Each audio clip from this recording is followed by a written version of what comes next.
ভিভিজি রামজি প্রকল্পের সূচনা হয়ে গেছে। গোটা রাজ্য জুড়ে প্রত্যেকটি জেলায় আজ অনুষ্ঠানের আয়োজন করা হয়েছে। ঠিক তেমনি খোয়াই টাউন হলে জেলা প্রশাসনের উদ্যোগে আজ ভিভিজি রামজি নয়া প্রকল্পের আলোচনা হয় এবং এই প্রকল্প কিন্তু ভারতকে আরো শক্তিশালী, স্বাবলম্বী এবং সমৃদ্ধশালী করে তোলার লক্ষ্যে খোয়াই জেলায় আজ থেকে শুরু হয়েছে এই বিশেষ জেলা স্তরের অনুষ্ঠান।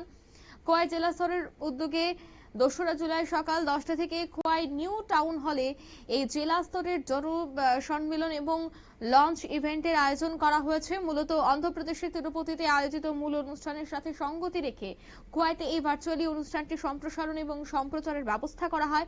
বিকশিত ভারত গ্যারান্টি ফর রোজগার অ্যান্ড আজীবিকা মিশন গ্রামীণ উদ্যোগের অধীনেই এই বিশেষ যৌথ কর্মসূচিটির আয়োজন করা হয়েছে। এই কর্মসূচি থেকে কি বলছেন বিধায়িকা কল্যাণী সাহা রায়, শোনাবো। Mahatma Gandhi national employment guarantee act যেটা ছিল মনরেগা, সেটাকে পরিবর্তন করে ভিভিজি রামজি অর্থাৎ বিকশিত ভারত গ্যারান্টি ফর রোজগার অ্যান্ড আজীবিকা মিশন অ্যাক্ট গ্রামীণ 2025, এটা আজকে গোটা দেশে মাননীয় কৃষিমন্ত্রীর হাত ধরে উদ্বোধন হচ্ছে তিরুপতিতে। এই আইনটি আজকে থেকে লাগু হবে গোটা দেশে এবং গোটা দেশের সাথে আজকে আমাদের রাজ্যেও বিভিন্ন জেলায় এই অনুষ্ঠানে আনুষ্ঠানিকভাবে উদ্বোধন হচ্ছে। আমরা খোয়াই জেলার আমাদের যে ডিএম আছেন রজতপন্থী, ওনার আহ্বানে আমরা এখানে এসেছি এবং বৃক্ষে জল সিঞ্চন করে গোটা অনুষ্ঠানটি আমরা আনুষ্ঠানিক উদ্বোধন করলাম। তারপর খোয়াই জেলা আধিকারিকের যে পিপিটি, সেই পিপিটিটা দেখলাম যেটা ভিভিজি রামজির উপর সেটাকে তৈরি করা হয়েছে। তার কি কি বৈশিষ্ট্য, কি কি কাজের সুযোগ, সেখানে শ্রমিকরা কি ধরনের মজুরি পাবেন, কি কি কাজ করানো যাবে, এই গোটা বিষয়টা নিয়ে খোয়াই জেলা আধিকারিক ডিএম এন্ড কালেক্টর খুব সুন্দরভাবে একটা পিপিটি তৈরি করেছে। তারপর আমরা তিরুপতিতে যে মূল অনুষ্ঠানটা হচ্ছে দেশের, সেটাও আজকে আমরা সরাসরি ভার্চুয়ালি আমরা সেখানে দেখছি।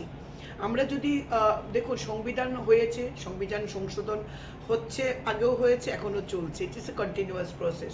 সময়ের দাবি মেনে বিভিন্ন বিষয়ের পরিপ্রেক্ষিতে আইনের সংশোধন হয়। আগে যেটা লক্ষ্য ছিল এমজিএনরেগার মাধ্যমে 100 দিনের কাজের নিরাপত্তা দেওয়া গরিব মানুষকে, সেখানে আমরা কি কি দেখেছিলাম কাজ, বেশিরভাগ হতো মাটি কাটার কাজ, পুকুর খনন করা হতো। আপনি যদি দেখেন বিগত 14, 15, 16, 17 এই সময়টা যদি দেখেন, তাহলে দেখবেন এত মাটি কাটা ত্রিপুরাতে হয়েছে, গোটা ত্রিপুরাটাই জলে ভাসছে, পুকুর এত খনন করা হয়েছে। অর্থাৎ কিনা একটা আইনের দুর্বলতার সুযোগে কিছু মানে এমন কাজ যেটা পারমিসিবল নয়। আপনারা শুনলেন, অর্থাৎ জেলা প্রশাসনের উদ্যোগে এদিনের এই অনুষ্ঠানে কিন্তু দেখা গেছে যে বেশ কিছু কর্মসূচি রাখা হয়েছে। অন্যদিকে কেন ভিভিজি রামজির এই প্রকল্পটির নাম রাখা হয়েছে এবং যে জায়গায় 100 দিনের জায়গায় এবার 125 দিনের কাজ দেওয়া হবে, সে বিষয়টাও কিন্তু তুলে ধরা হয়।